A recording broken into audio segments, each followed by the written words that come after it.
Vamos dar continuidade a essa matéria que eu considero a principal da teologia cristã.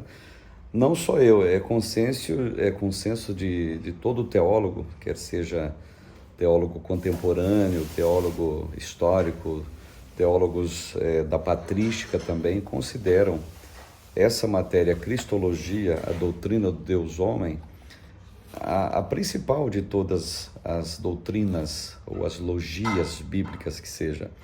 Estudar a pessoa de Cristo é um desafio extraordinário. Agora vamos ter sempre a perspectiva daquilo que o amigo de Jesus, o discípulo de Jesus que seja, o servo de Jesus, o apóstolo João escreveu no último capítulo do seu evangelho. Se fosse colocar em livro tudo que Jesus fez, tudo que Jesus falou, tudo que Jesus ensinou, todos os livros do mundo não iriam conter o volume, o tamanho, digamos assim, o número de páginas que seriam necessárias para descrever os feitos e as obras de Jesus. Jesus é mais do que você pensa, é mais do que você imagina. Inclusive, até digo mais, entenda o que eu vou dizer, por favor. Ele é muito mais do que a Bíblia diz. Apesar que Jesus, ele é a própria Bíblia, ele é o Verbo. João trata disso com muita maestria no seu evangelho, dizendo com muita clareza, debaixo de uma êxtase profética, vou colocar dessa forma, o Verbo se fez carne e habitou entre nós. E João vai mais além, numa ousadia interessante, dizendo o seguinte: e nós vimos a sua glória. Então, o Verbo divino, que é Jesus, a gente vai transitar, conforme eu falei para vocês na primeira aula, vai ser como a gente tentar esgotar o Oceano Atlântico com a canequinha bem pequenininha, estudando a pessoa de Jesus. Ele é muito mais do que a gente pensa, ele é muito mais do que a gente imagina. Então, na página 17, quem tem a unidade na mão, o livro na mão, melhor dizendo, a unidade número 1, as naturezas de Cristo. Então, neste livro, exploraremos os fundamentos bíblicos e históricos da cristologia, o que eu já enunciei para vocês. Antes disso, porém, examinaremos alguns pontos principais da doutrina de Cristo, da perspectiva da teologia sistemática. Então, Jesus, em termos de estudo, vamos imaginar dessa forma, ele deve ser estudado sistematicamente. Então, Jesus não pode ser um estudo de soslaio, um estudo fragmentado, para que a gente possa compreender, no sentido agora que eu digo restritamente acadêmico. Devemos estudá-lo dentro da perspectiva da teologia sistemática, claro. Então, nessa unidade, vamos estudar as afirmações centrais da cristologia clássica, veremos os pontos de intersecção entre a cristologia e outras doutrinas da teologia cristã, e vamos enfatizar a centralidade da pessoa de Jesus. Então, nesse enunciado na página 17, para quem tem a matéria, aqui se resume, por assim dizer, as intenções da primeira unidade.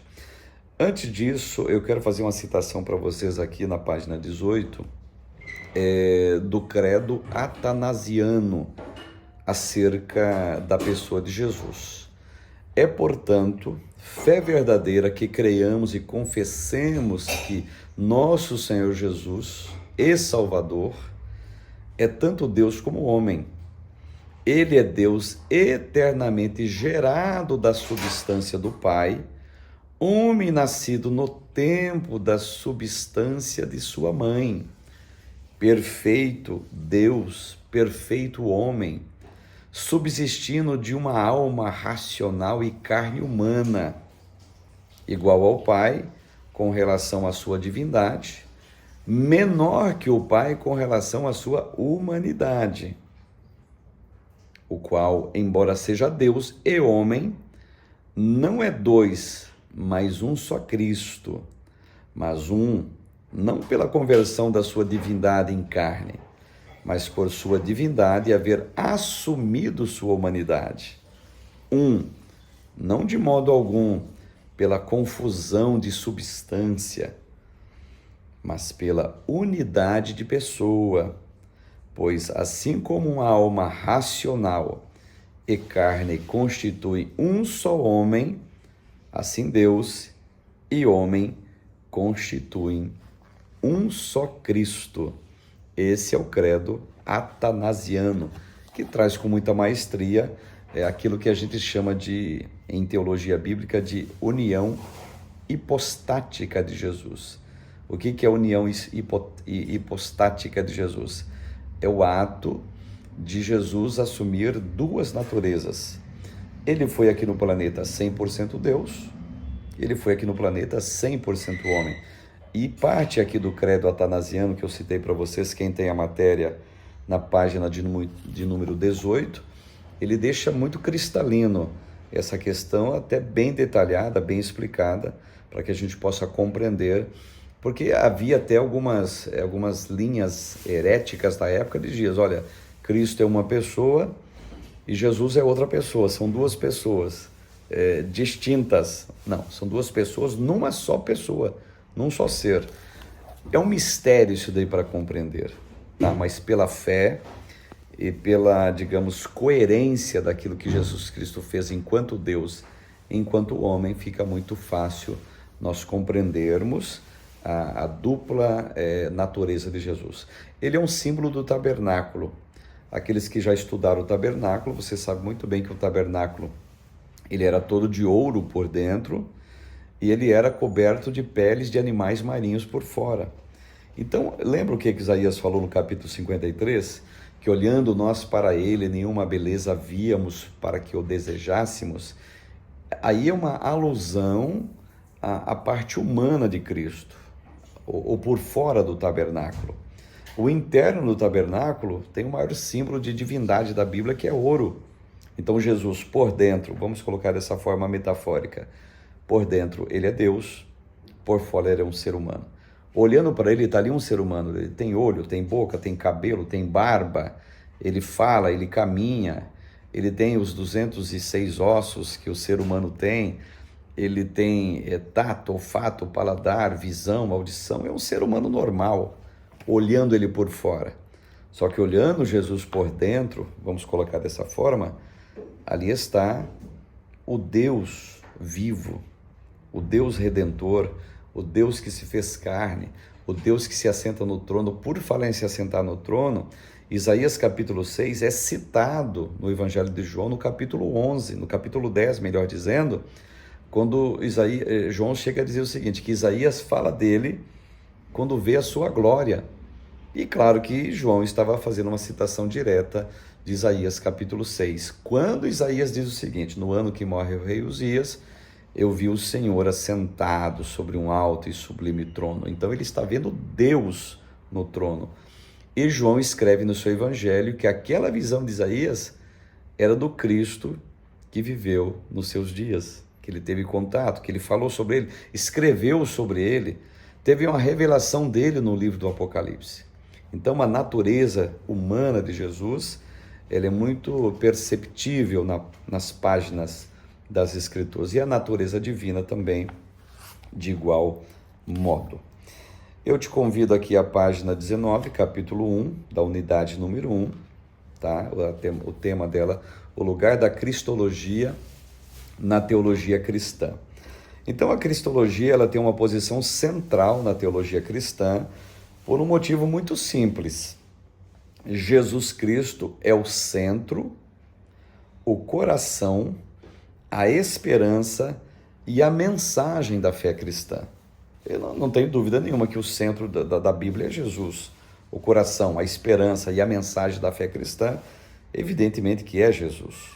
Então, logicamente, o conjunto de doutrinas a respeito de sua pessoa, natureza e obra, também terão um lugar privilegiado na teologia. Ou seja, tudo que falar acerca da pessoa de Jesus tem que ter essa centralidade, tem que ter esse ponto central, tem que ter essa primazia. Até usar um termo técnico aqui do Antigo Testamento, tem que ter essa primogenitura de importância. Ora, nós estamos falando do Salvador da humanidade, nós estamos falando do único caminho que leva para Deus, Nós estamos falando, como eu falei no primeiro vídeo, da chave hermenêutica das Escrituras. Todos versaram sobre Jesus, todos falaram sobre Jesus, todos tiveram expectativa acerca da pessoa de Jesus. Então, por que não afirmar categoricamente que ele é o coração, ele é o centro, ele é a mensagem, ele é a esperança de toda a teologia cristã e de toda a fé cristã também?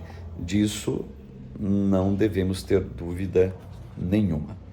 Então, esta centralidade da cristologia tem uma consequência importante que precisa ser levantada: as definições que fazemos a respeito de Jesus, sua divindade, sua humanidade, sua missão, sua relação com as demais pessoas divinas da Santíssima Trindade, seu papel de mediador entre Deus e a criação, tem ramificações imediatas em outras doutrinas, pois Cristo permeia todos os pontos da teologia cristã. Ou seja, meus amados, você vai encontrar Cristo em angelologia, você vai encontrar Cristo em pneumatologia, você vai encontrar Cristo em escatologia, você vai encontrar Cristo em todas as logias que tem a respeito do ensino sistemático da palavra de Deus. Então, portanto, por esse e outros motivos, ele é o ponto central daquilo que se pretende estudar teologia cristã de maneira responsável, claro, de maneira sistemática e principalmente de maneira bíblica. Então, isso significa que precisamos ter muito cuidado ao elaborarmos e revisarmos nossas posições a respeito de Cristo. Elas não são apenas importantes em si mesmas, mas também afetam quase toda outra crença que possuímos a respeito de Deus e seu plano para a humanidade. Observe. Por isso, usaremos essa primeira unidade, esse primeiro momento do nosso livro, que você tem em mãos, para estabelecer as ideias principais da teologia cristã tradicional, para então examinarmos as bases bíblicas e processos históricos pelos quais chegamos a essas doutrinas. Portanto, na página 20, afinal, o que é cristologia, então? Então, o termo cristologia, gente, do grego Christos, ou ungido, tradução do termo hebraico Mashiach, e logos, que quer dizer palavra, estudo, discurso, é o nome dado na teologia cristã para o conjunto de doutrinas sobre Jesus Cristo. As questões cristológicas a serem explicadas podem mudar de teólogo a teólogo, mas a cristologia tende a ser limitada a questões sobre a pessoa e naturezas de Cristo, sua obra salvadora e ministério mediador, e as maneiras em que todas estas coisas moldam a relação de Deus com as suas criaturas. Então, cristologia tem que transitar nesses pontos que eu citei agora para vocês. Por mais que tenha teólogos que podem divergir de algo histórico acerca de Jesus, mas esses pontos aqui são cruciais, eles são nevrálgicos, por assim dizer, acerca da doutrina acerca de Jesus. Aqui na página 21, tem um termo aqui que eu quero citar para vocês. Quem é Jesus Cristo? É uma pergunta bastante carregada, que pode ser respondida de várias maneiras. Por um lado, podemos dizer que Jesus foi um pregador itinerante nazareno, nascido nos dias do imperador César Augusto, um homem que ganhou notoriedade e acumulou centenas de seguidores com suas palavras e impressionantes atos. É uma resposta. Jesus foi um homem que provou de toda sorte de sentimento e sensação que a experiência humana pode oferecer: amor, ira, compaixão, tristeza, alegria, luto, riso e indignação. Ele teve fome e sede, cansaço e sono, como qualquer outra pessoa. Ele era um judeu piedoso que conhecia as Escrituras profundamente. Ou seja, são respostas que vêm acerca da pessoa de Jesus. E o que é interessante, todas elas estão certas. Mas para você, quem é Jesus? Deixa eu te ajudar. Jesus é Deus. Jesus é o único caminho que leva até o Pai. Ele é o único que bate no peito e diz: olha, eu sou o caminho, Eu sou a verdade e sou a vida. Jesus, ele por assim dizer, a força motriz da tua vida. Sabe por quê? Ele mesmo declara: sem mim vocês não podem fazer absolutamente nada. Ou seja, Jesus, ele coloca em alto relevo, em alta relevância, a dependência que nós temos acerca da sua pessoa. Então, quem é Jesus? É uma pergunta crucial. Estou lembrado aqui o que o Pilatos falou na apresentação de Jesus para a multidão.